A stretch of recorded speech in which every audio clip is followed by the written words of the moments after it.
कैसे हो आप सभी। आज मैं आप सबके सामने हिंदी साहित्य का इतिहास, लेखन की परंपरा और एवं काल विभाजन से संबंधित कुछ महत्वपूर्ण प्रश्न लेके आई हूँ, जो UP TGT, PGT, LT grade और नेट जेआरएफ के लिए अति महत्वपूर्ण प्रश्न हैं। मैं इन प्रश्नों को लेकर आप सबके सामने इसलिए उपस्थित हुई हूँ कि आप अपना जो है मूल्यांकन कर सकें। ठीक है, तो चलिए आरंभ करते हैं। सबसे पहला प्रश्न है, साहित्य के इतिहास के लिए इतिहास दर्शन संज्ञा का प्रयोग किस विद्वान ने किया है।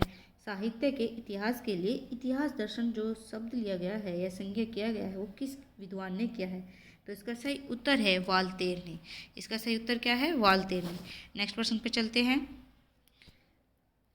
जबकि प्रत्येक देश का साहित्य वहाँ की जनता की चित्तवृत्ति का संचित प्रतिबिंब होता है, तब यह निश्चित है कि जनता की चित्तवृत्ति के परिवर्तन के साथ साथ साहित्य के स्वरूप में भी परिवर्तन होता चला जाता है। आदि से अंत तक इन्हीं चित्तवृत्तियों की परंपरा को परखते हुए साहित्य परंपरा के साथ उनका सामंजस्य दिखाना ही साहित्य का इतिहास कहलाता है। साहित्य का इतिहास कहलाता है। साहित्य के इतिहास के संबंध में उपयुक्त कथन किसका है? तो जब भी हमेशा ये लाइन, इसकी जो लाइन है इसकी ये इम्पोर्टेंट है यहाँ तक की। तो जब भी साहित्य को जनता की चित्तवृत्ति का संचित प्रतिबिंब प्रश्न आता है तो इसका सही उत्तर होता है आचार्य रामचंद्र शुक्ल। आचार्य रामचंद्र शुक्ल। आचार्य रामचंद्र शुक्ल जो है ने अपना जो प्रसिद्ध ग्रंथ लिखा था हिंदी साहित्य का इतिहास। हिंदी साहित्य का इतिहास ये लिखा गया था 1929 ईस्वी में। हिंदी शब्द हिंदी साहित्य के विकास के नाम से, हिंदी साहित्य के विकास के नाम से। और ये इसमें लगभग उन्होंने 900 वर्ष तक का 900 वर्षों तक की काल अवधि को लिया है। 900 वर्ष तक की जो है काल अवधि को लिया है। साथ ही ये जो है हिंदी शब्द सागर की भूमिका के रूप में लिखा गया था। हिंदी शब्द सागर की भूमिका के रूप में लिखा गया था। और ये जो है नागरी प्रचारणी सभा द्वारा प्रकाशित हुआ था। तो प्रश्न ये भी लिया जाता है कि आचार्य रामचंद्र शुक्ल ने इसमें लगभग कितने वर्षों तक का समय लिया है? तो लगभग 900 वर्षों तक का समय लिया है। साथ ही लगभग 1000 कवियों का वर्णन किया है। लगभग 1000 इन्होंने जो है कवियों का वर्णन किया है। ठीक है दोस्तों, अब बढ़ते हैं हम आगे। हिंदी साहित्य के इतिहास लेखन की परंपरा का सर्वप्रथम प्रयास किस विद्वान द्वारा किया गया? तो हिंदी साहित्य इतिहास की लेखन का जो सर्वप्रथम प्रयास था वो किया गया था गारसादा तासी द्वारा। गारसादा तासी द्वारा इन्होंने जो है अपना प्रसिद्ध ग्रंथ लिखा था इस्तवार द लिटरेतुर हिंदुस्तानी नाम से इन्होंने जो है प्रसिद्ध इतिहास ग्रंथ लिखा था। साथ ही इन्होंने जो है फ्रेंच भाषा का प्रयोग किया था। यानी कि हिंदी साहित्य का जो सर्वप्रथम इतिहास लिखा गया था वो किस भाषा में लिखा गया था? वो लिखा गया था फ्रेंच भाषा में। ठीक है, इसके जो है दो संस्करणाएं, जिसके पहले संस्करण के 2 भाग आए और दूसरे संस्करण के 3 भाग आए। ठीक है, ये सब प्रथम 1839 ईस्वी में प्रकाशित हुआ था।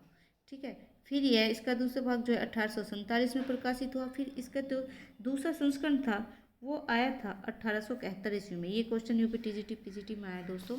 तो इस गारसादा तासी का जो इतिहास ग्रंथ है इसके दूसरे संस्करण का जो भाग प्रकाशित हुए थे वो किस सन में प्रकाशित हुए थे? तो वे हुए थे 1871 ईस्वी में।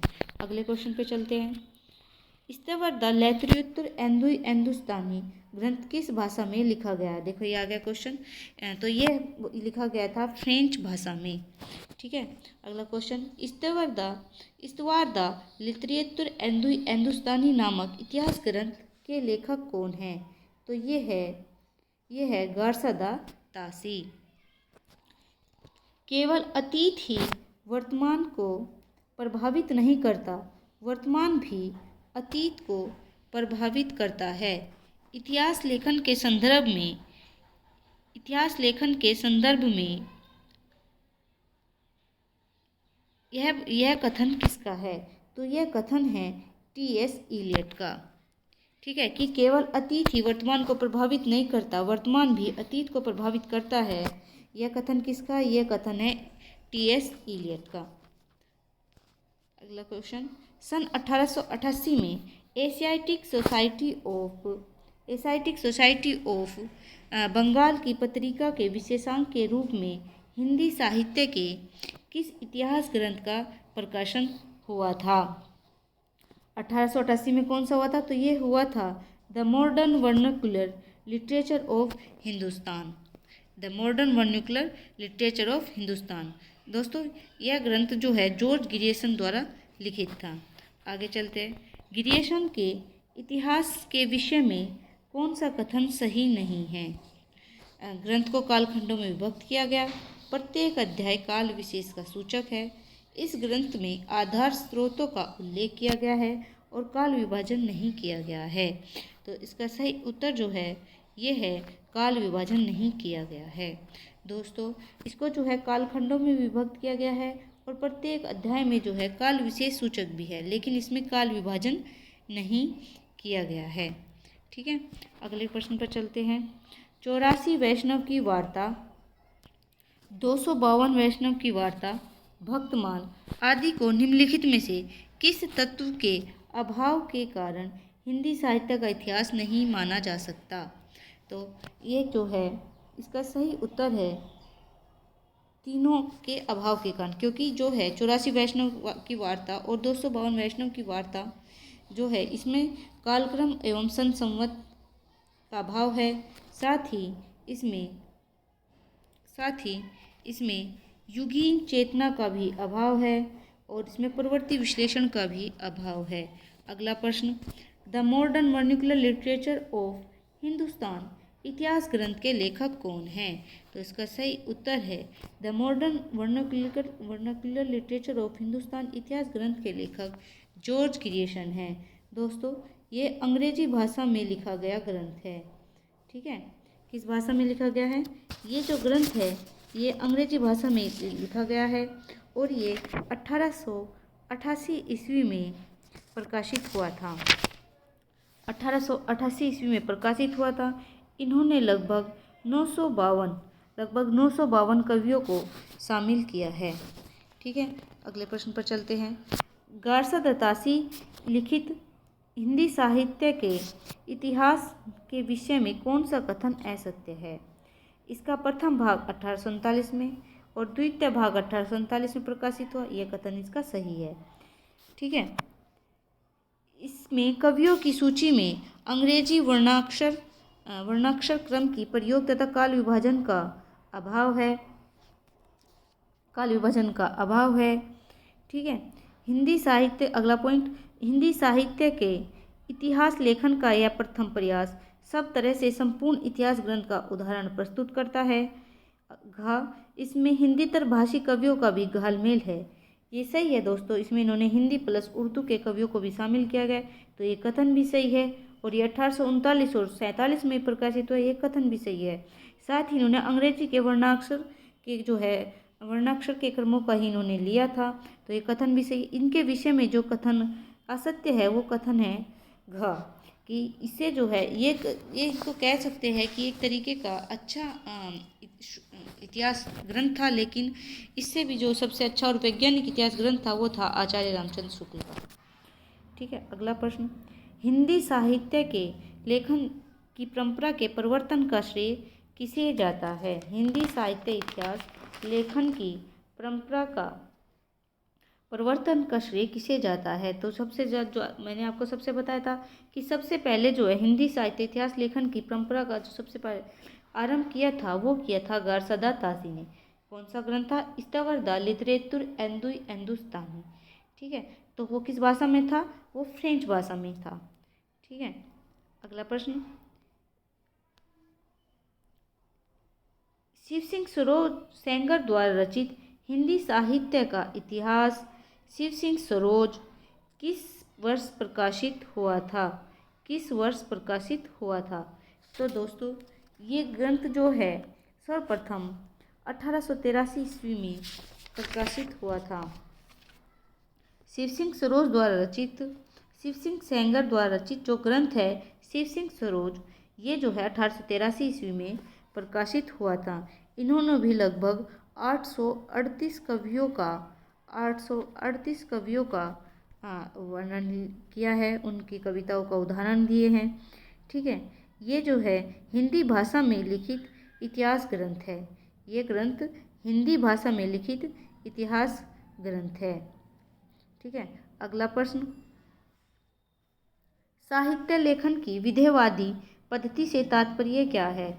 साहित्य इतिहास लेखन की विधेयवादी पद्धति से तात्पर्य क्या है? तो उसका सही तात्पर्य है जातीय परंपराओं, राष्ट्रीय सामाजिक वातावरण का विश्लेषण करना। और इस विधेयवादी पद्धति का जो प्रयोग किया था हिंदी साहित्य में सर्वप्रथम शुक्ल ने किया था। इस बात को भी याद रखना कि भारतीय इतिहास लेखन, साहित्य इतिहास लेखन की परंपरा में जो विधेयवादी परंपरा का पद्धति का वर्ण सर्वप्रथम प्रयोग किया तो वो किया था आचार्य रामचंद्र शुक्ल ने। अगला प्रश्न, मिस्र बंधु विनोद ग्रंथ में कितने कवियों का वर्णन किया है? तो इसका सही उत्तर है लगभग 5,000 कवियों का। लगभग 5,000 कवियों का इन्होंने प्रयोग किया था। मिस्र बंधु में दोस्तों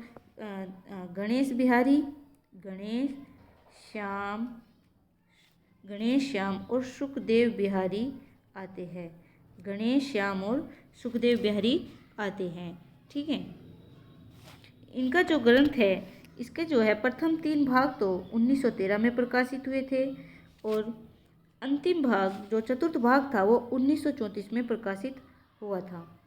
ठीक है, अगला प्रश्न, स्केच ऑफ लिटरेचर के लेखक कौन हैं? स्केच ऑफ हिंदी लिटरेचर के लेखक कौन हैं? तो इनके जो लेखक है वो पादरी एडविन ग्रीव्स है। स्केच ऑफ हिंदी लिटरेचर ग्रंथ के लेखक कौन हैं? तो इसका जो सही उत्तर है पादरी एडविन ग्रीव्स। कई ये एडविन ग्रीव्स है, इसमें एडिसन ग्रीव्स दे रखा है, एडविन ग्रीव्स हैं। ठीक है, और इसका जो याद करने का तरीका है इसका ये है कि sketch of Hindi literature, sketch कहीं का उतारते हैं हम तरीके का ग्रीन पृथ्वी का उतारते हैं, तो ग्रीव्स को ग्रीन पढ़ के आप स्केच से जो है इसको जोड़ सकते हैं। अगला प्रश्न, नागरी प्रचारणी सभा द्वारा प्रकाशित हिंदी साहित्य का इतिहास के षष्ठ भाग रीतिपद काव्य का संपादन किसने किया था? तो रीतिकाल और रीतिपद काव्य का जो संपादन किया था वो किया था डॉक्टर नगेंद्र ने।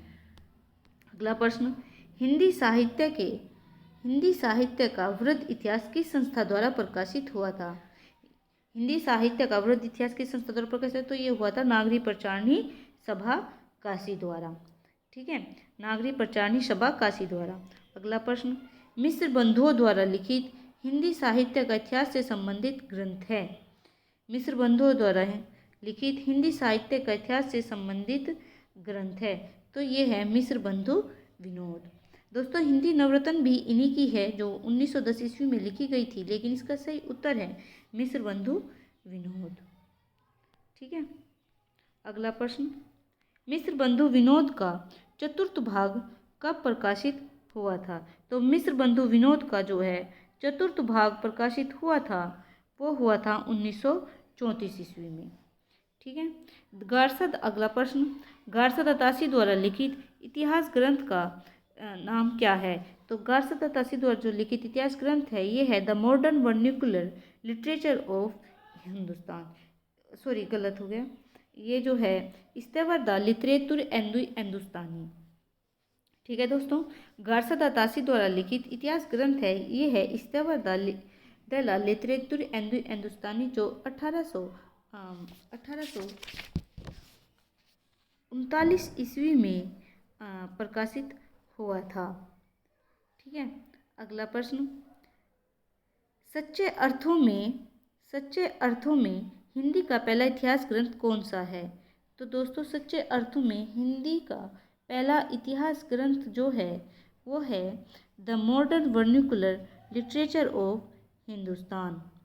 The modern vernacular of literature Hindustan. तो इसका सही उत्तर है ग। अगला क्वेश्चन, हजारी प्रसाद द्वारा रचित इतिहास ग्रंथ कौन सा है? तो हजारी प्रसाद द्वारा रचित इतिहास ग्रंथ है हिंदी साहित्य का कौन सा ग्रंथ नहीं है? तो हिंदी साहित्य का इतिहास की भूमिका भी है, हिंदी साहित्य का अधिकाल भी है और हिंदी साहित्य का उद्भव और विकास भी। ये तीनों ग्रंथ आचार्य हजारी प्रसाद द्विवेदी जी द्वारा लिखित है।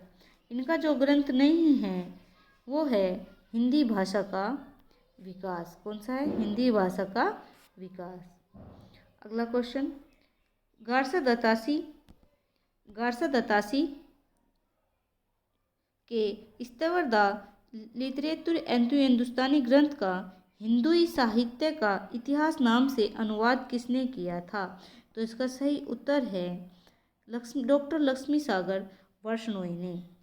डॉक्टर लक्ष्मी सागर वर्ष्णोई ने जो है 1952 ईस्वी में हिंदुई साहित्य का इतिहास नाम से जो है इनके ग्रंथ का अनुवाद किया था। दोस्तों मेरी तरफ से आज ये 25 क्वेश्चन थे। कल जो है मैं आप सबके सामने फिर उपस्थित होंगी और अलग से जो है 25 क्वेश्चनों को लेकर। धन्यवाद।